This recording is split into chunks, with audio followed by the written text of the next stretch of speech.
Siapa yang membiarkan sepatu naik gunung sampai segini kotornya? Oh iya, ya kalau baru turun sih oke-oke aja ya. Tapi bayangin sudah berapa lama dipakai masih belum cuci. Nah ini kebetulan aku bakal pakai ini sebagai bahan video untuk bagaimana mencuci sepatu yang terbuat dari material sebagian kulit nubuck dan berlapiskan bahan Gore-Tex.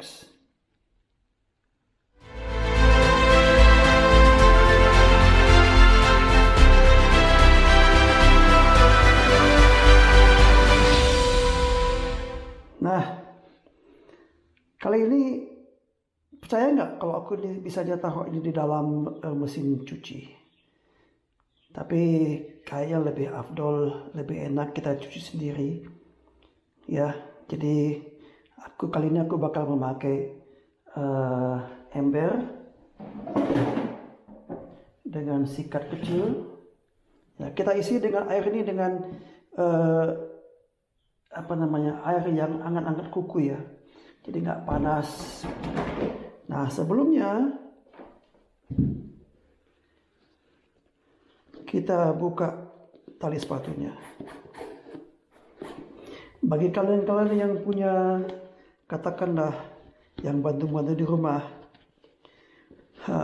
kalau belum terlatih ya jangan sekali-sekali mencuci ini, membiarkan cucian ini kepada mereka. Karena mereka nggak tahu bagaimana mencuci barang-barang seperti ini. Yang teknikal, yang tahan air, yang segala macam dah. Bisa-bisa nanti tahan airnya jadi hancur dan tidak berfungsi lagi. Pertama kita isi dulu dengan air panas, hangat kuku ya.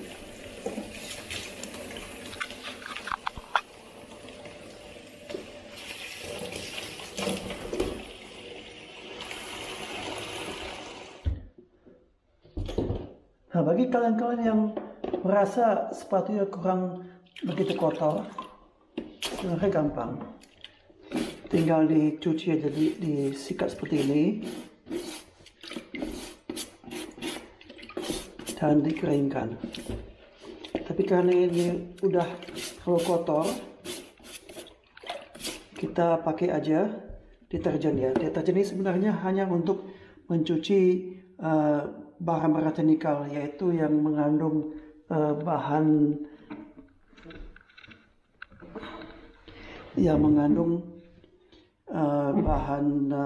anti air. Nah di sini aku pakai sebenarnya untuk waterproof clothing ya.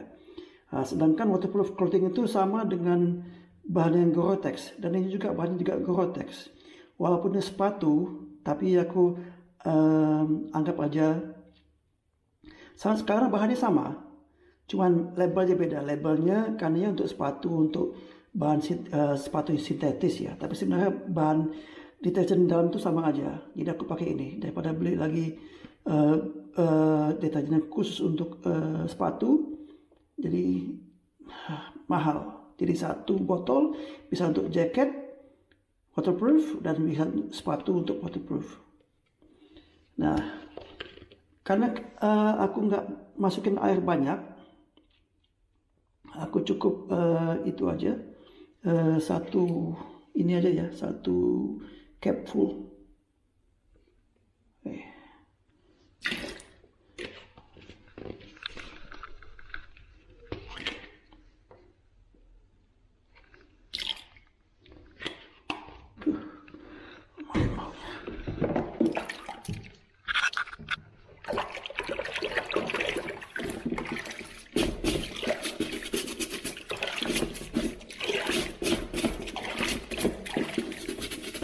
Ya, yang namanya sepatu, walaupun namanya Gore-Tex, berbahan anti air, tapi menurut dari pengalaman, air itu masuknya bukan dari luar ini loh. Air itu masuk dari di dalam, ya dari atas. Jadi kalau kita pas hiking pakai celana pendek, wah itu besar kemungkinan bakal masuk air ke dalam sepatu ini lewat atas ini gitu loh. Tapi kalau kita memakai gaiter, memakai celana hujan, celana anti hujan, nggak bakal masuk air ke dalam. Walaupun lagi-lagi menurut pengalaman juga yang namanya hujan di Indonesia itu gila-gilaan. Sekali hujan deras bisa beberapa jam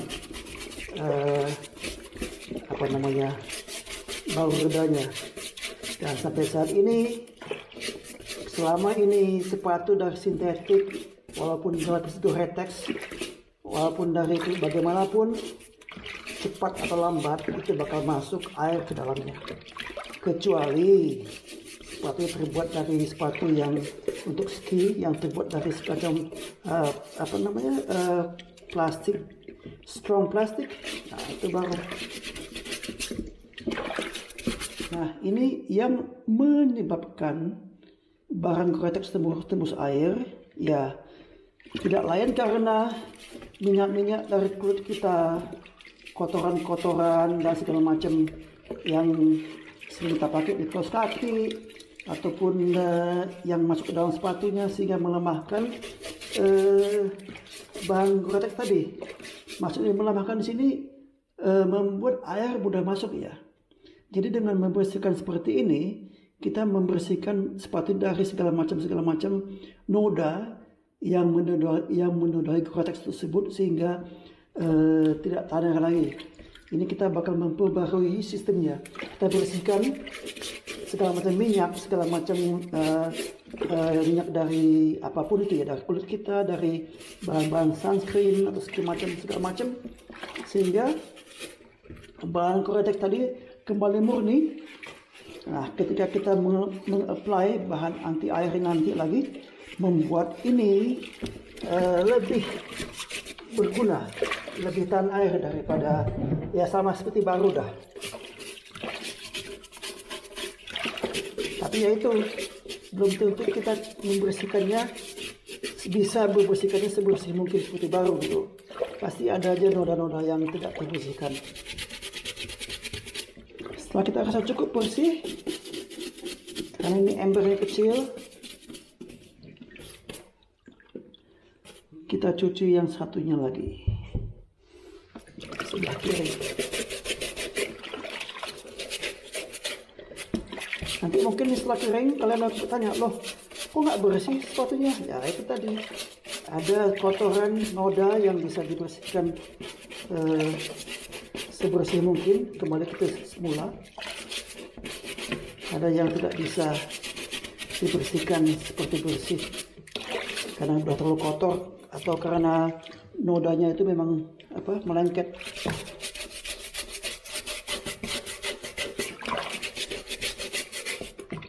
Nah seperti ini dah bagaimana kerasnya kita mencuci pun mensikat ini noda tidak bakal hilang. Satu-satunya ganti yang baru, ganti baru. Nah, oke. Setelah kita merasa ini cukup bersih, ataupun setelah merasa tangan capek untuk mencuci, nah, kita tuang air kotor ini, kemudian kita bilas sepatunya.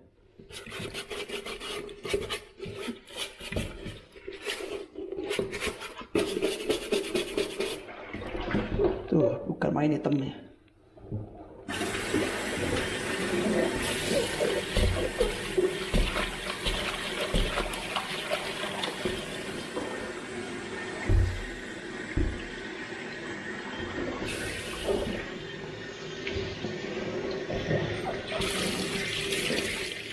Nah untuk menjelasnya, saya rasa cukup dengan putar-putar seperti itu.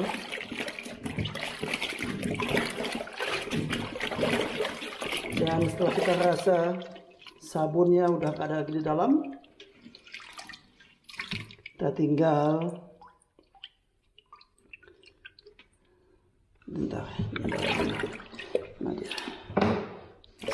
sedikit mud. Nggak apa sih soalnya gini tampaknya. Kita berpengaruh. Cuma rasanya aneh aja. Sudah cuci sepatu kok masih ada tanah-tanahnya gitu loh. Setelah kita bersihkan, rinse, setelah kita bilas sepatunya, kita taruh sepatu sedemikian rupa, dibiarkan semua air yang ada di dalam keluar.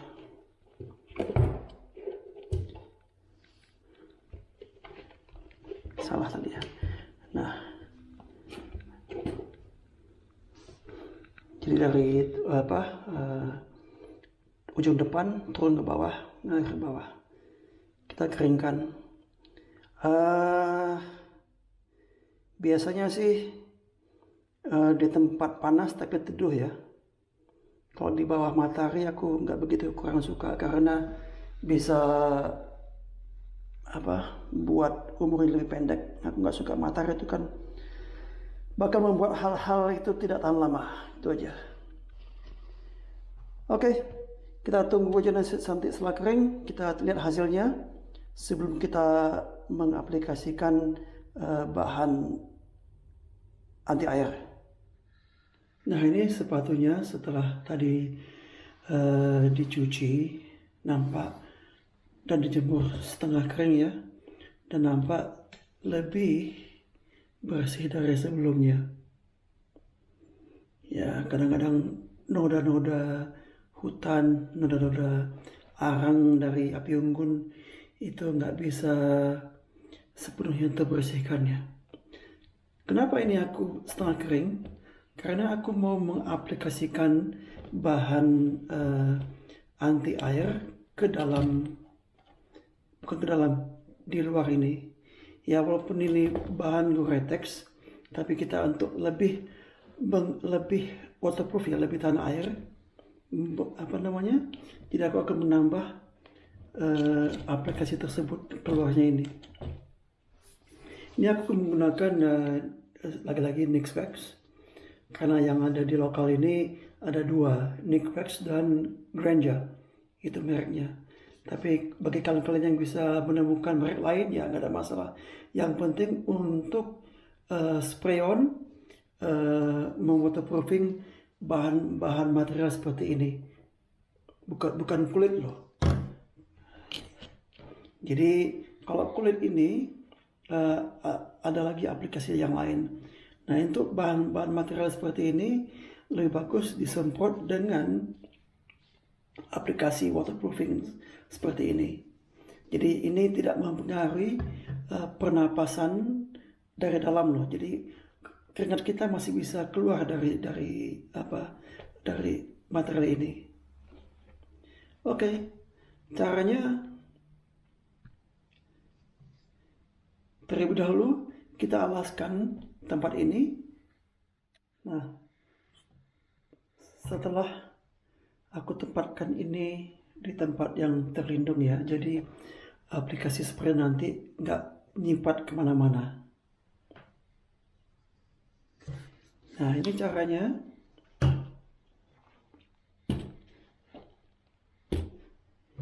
Kita tekan sambil kita goyang ke kiri kanan ya, seperti biasanya orang mengecat dengan mesin penyemprot.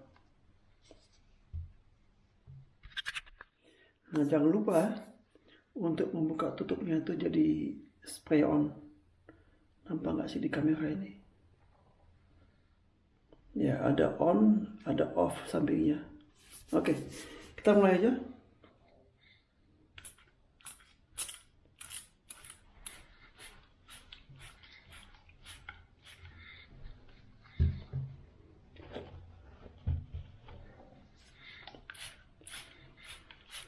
Ini lagi-lagi sepatunya tidak perlu kering ya, setengah basah aja, karena setelah ini kita akan jemur, diangin-anginkan. Nah, kalian bisa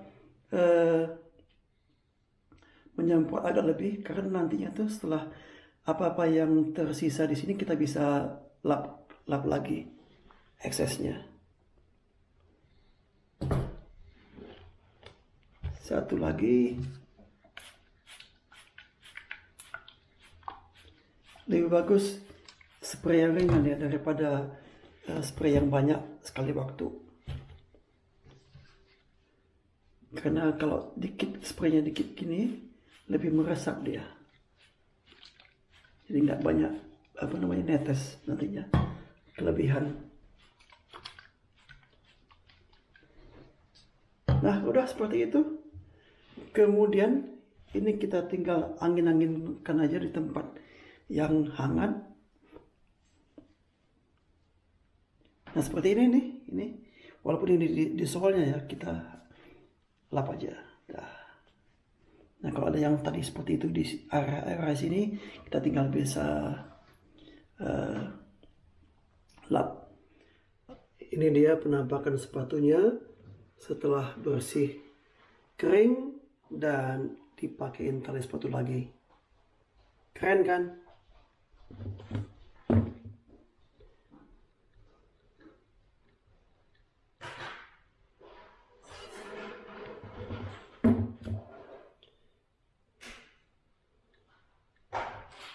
Mungkin nggak terlalu bersih, tapi paling tidak semua kotoran dan lemak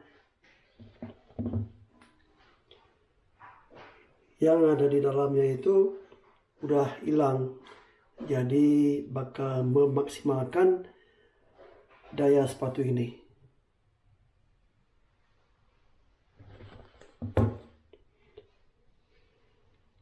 Oke teman-teman, sampai ketemu lagi di videoku selanjutnya. Assalamualaikum warahmatullahi wabarakatuh.